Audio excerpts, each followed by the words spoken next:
agenda con falta dignidad, algo con que dignidad. puede cambiarle la vida. El Encuentro Científico Internacional. Un encuentro con la ciencia, la tecnología y la innovación. Los primeros días de enero y los primeros Y a mí se me días de escucha bien, agosto. ¿verdad? Inscripción gratuita a través de www.encuentrocientificointernacional.org. A esta hora, el encuentro que esperabas. Encuentro con la ciencia con Modesto Montoya.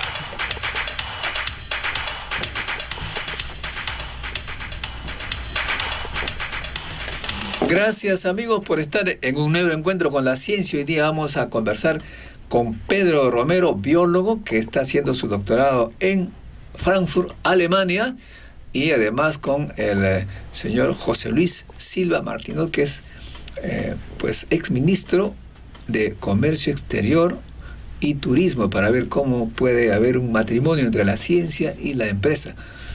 Comenzamos con Pedro Romero, que es biólogo, maestro en biología molecular de la Universidad Nacional Mayor de San Marcos, y actualmente está en la Universidad Goethe de Frankfurt, Alemania, investigando sobre evolución molecular, bioinformática y diversidad genética.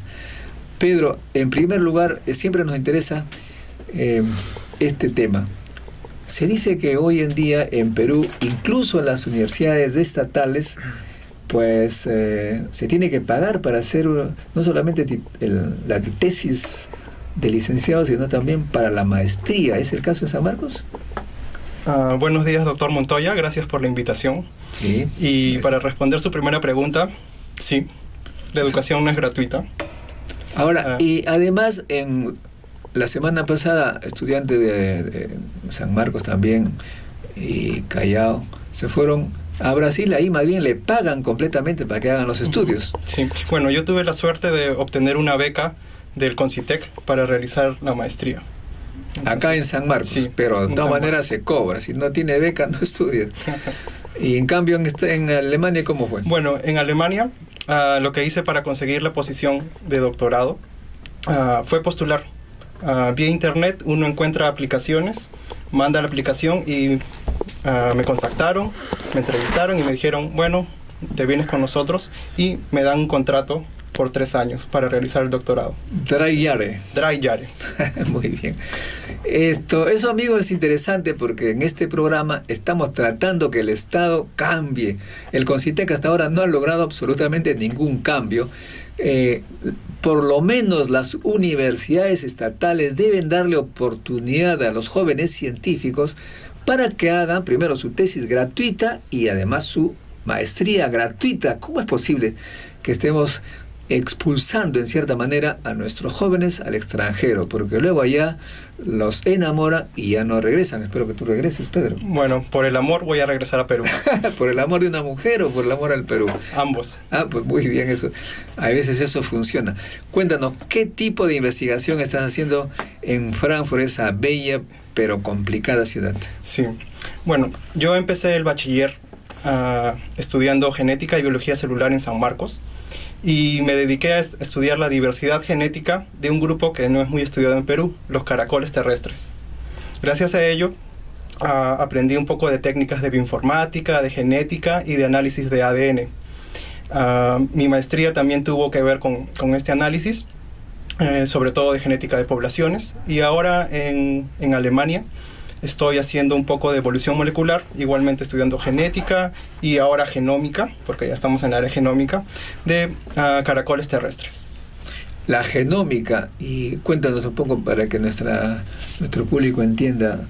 Ahora no solamente se estudia el secuenciamiento, sino también las funciones de cada uno, que es muy complejo, ¿no? Sí, exacto. Al principio lo que podíamos hacer es pescar gen por gen, secuencia por secuencia, pero ahora con la tecnología existente uno puede estudiar todos los genes.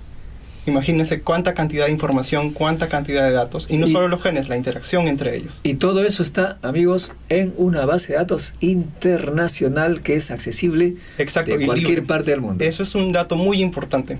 Yo creo y pienso que todos los datos que se generan por los científicos deben ser libres.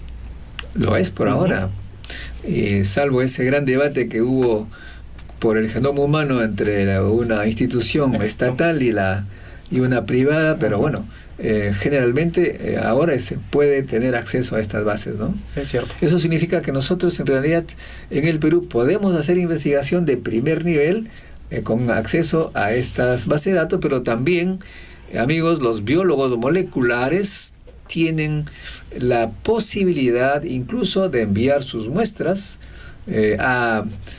preparada, por supuesto, no así brutas, en bruto, a laboratorios internacionales y le dan el resultado para seguir las investigaciones. En cierta manera no se requiere grandes aparatos, sino la muestra, el objetivo del estudio, el problema por resolver. Eso es lo importante, la pregunta. La pregunta. Un buen científico es aquel que se hace buenas preguntas. Exacto. Y se apasiona y donde sea encuentra la respuesta, en Estados Unidos, en Alemania, Japón o Huancayo.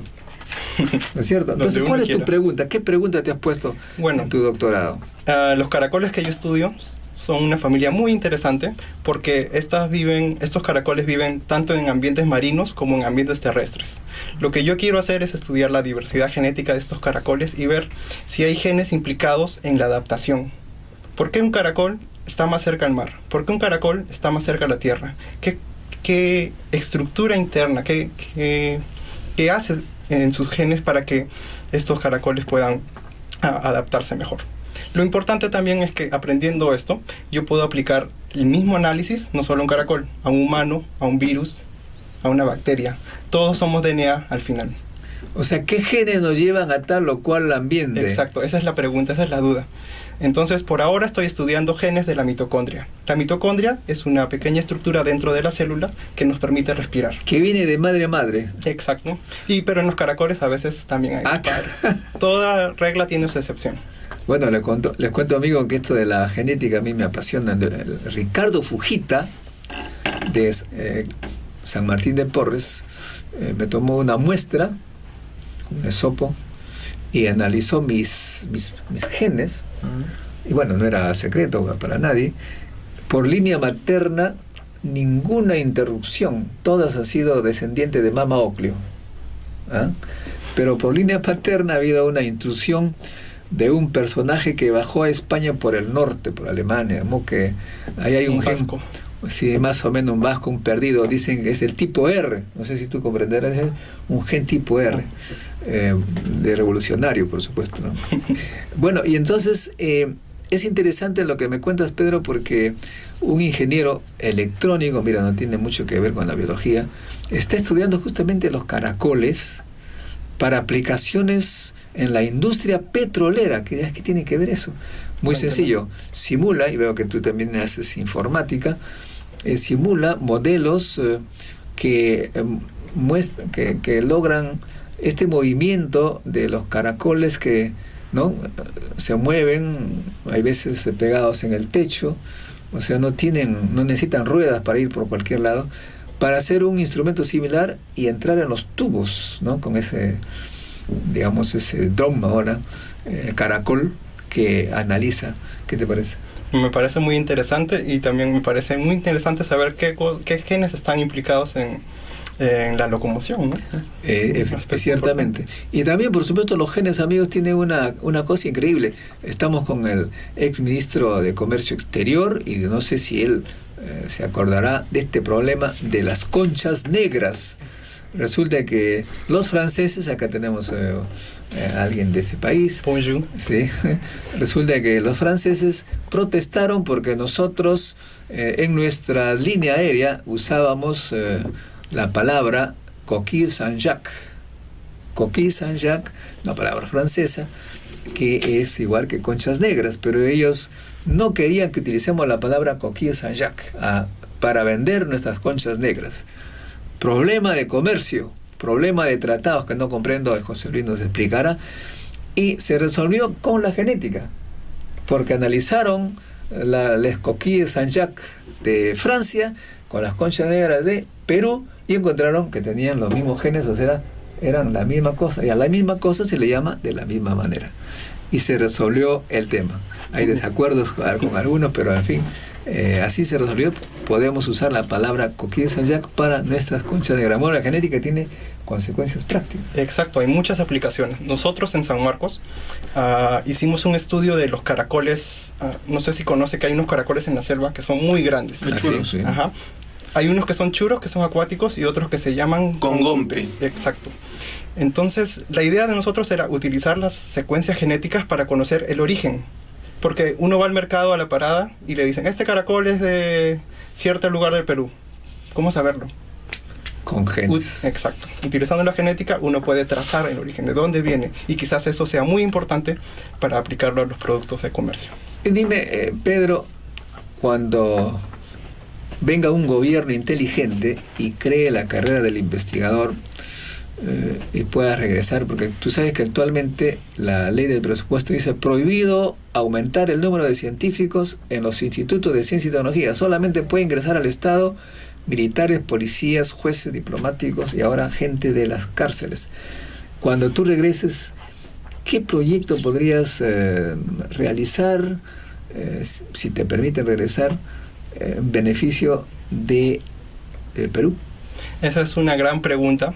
Es una pregunta que me la estoy haciendo desde ahora. Supongo. Sí. Está muy difícil. Esa es la verdad. Yo espero que haya más apoyo para la ciencia. He visto que este año, en que no he estado, ha habido muchas aplicaciones, ha habido mucho dinero andando, pero no sé si esto va a ser... Bueno, pero son dinero para proyectos temporales. No hay una carrera que diga, mire señores, acá hay un puesto estable de 40 horas, tiempo completo, para que tú te dediques a la investigación. Dime qué quieres investigar. Esto ocurre, amigos, en el CNRS en Francia. Vi un aviso que decía, hay puestos de biólogos moleculares para que nos propongan un proyecto. O sea, tú ganas el concurso, tú propones el proyecto, incluso tú escoges el laboratorio donde quieres ir a trabajar, pagado por el CNRS. Acá eso parece un sueño. Sí, ¿no? y yo lo he vivido porque cuando acabé la carrera, el máster, fui a Holanda a hacer una pasantía de 3 meses y vuelvo y digo, bueno, empezaré a buscar trabajo. No. Esto pues, Concitec, por favor, despierta y haz algo, porque sigue este problema. No sé qué está haciendo Concitec. Bueno, igual el Concitec me ayudó también para hacer una pasantía en Francia. Estuve en Montpellier. Sí, eso hace bastante. Hay becas, pero no cortos, el problema es puestos para los científicos que se fueron, porque si yo envío becados a la gente y luego le digo no hay trabajo, simplemente se quedan. O sea, estamos exportando inteligencia. Bueno, pero te felicito por tu labor. Estuve allá en Frankfurt algún tiempo, en una ciudad cercana, en realidad, el Instituto Nuclear GSI de Darmstadt, en el sur de nuclear, Frankfurt. Sí, el sur de Frankfurt. Pero Frankfurt, pues, muy atractivo, una tremenda ciudad. Espero que no te pierdas, porque hay mucha tentación allí, sobre todo cerca de la estación. De la estación del tren, sí. Sí, el primer día me perdí y ya conozco ese lugar. Perdí en el sentido... bueno, ya. Amigos, hay muchas tentaciones en el extranjero para los jóvenes científicos. Espero pues que el gobierno haga todo lo necesario para que la tentación venga hacia el Perú. No te vayas, vas a conversar con José Luis Silva, que nos va a contar cosas sobre la política en ciencia y tecnología y su labor que él hace, sobre todo relacionando la empresa con el conocimiento, y especialmente con el conocimiento de la biodiversidad vegetal. ¿Sí? Ok, doctor. Gracias. Regresamos.